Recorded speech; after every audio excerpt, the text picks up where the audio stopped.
adunay magbaligya sa inyo og cut-off kanang pangputol sa kabilya nga di kurente nga pwede ipaslak ramon to siya. So pahibalong mo sa ako. Ang cut-off magpremyo ko og 3,000 pesos. Then kadtong baril nga tangke nga plastic nga color blue mo premyo ta sa inyo og 4,000 pesos. So package ta og 7,000 pesos. Kung kinsa sa inyo ang makatudlo og kinsa man ang gibaligyaan dili intaw na sila maoy tagiya. Kinawat na gikan dinhi sa barangay. Kay dili pwede nga itolerate nato na nga mga kinaiya nga isisihon lang pagbunlot ang mga butang. So kana lang ang akong gustong ipaabot, magtinabangay ta mga katawhan.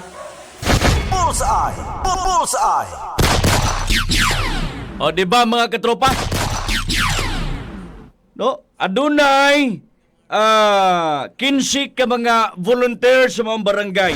Bullseye! Bullseye! Guwa ko masayop mismo si Kapitan Nigre. May butyag mga katropa. Nga dunay mga anomalya sa mga barangay. Sa Phase 3 Gymnasium, matod pa, adunay palusot sa mga semento, mga tubo, kabilya, nga mga 16mm or unsa pa nakadagko nga kabilya mga katropa. Buhaton og sugbahanan, gihimong sideline.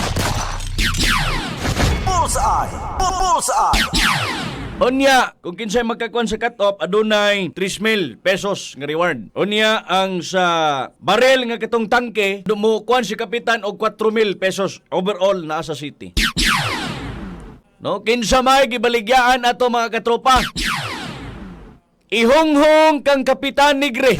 Bullseye! Bullseye! Kay aron mga sapupo na mga tawhanan na kadina pwede ingana sa tong barangay. Pinawa! Ayaw, itawon mo, anak, mga ma'am, sir. Tabangan na to itong barangay ba, nga mulambo ang atong lugar. Dili kay samutan pa na to gining down ang atoang barangay. Pinawa! Tabang, tabang.